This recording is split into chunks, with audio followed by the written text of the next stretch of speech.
Hi, my name is Francine and I'm the founder and CEO of BuddhaBooth. I'm here to welcome you to your new LotusLounge. Principal Fong took it upon himself to bring you this gift.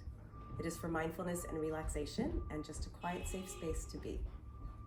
There are many ways to use the booth, and one of them would be to scan the QR code with your phone, and that will take you to a page of guided meditations, relaxing music, body scans, etc. And you might already have your own practice or your own app, which you're of course welcome to use. When you're ready to go in, go ahead and put on your occupied sign. Step inside, put your phone down. You can set a timer if you're not listening to something in particular, and go ahead and close the curtains for at least 2 or 3 minutes. And when you're done, the most important thing is to open the curtains for the next person.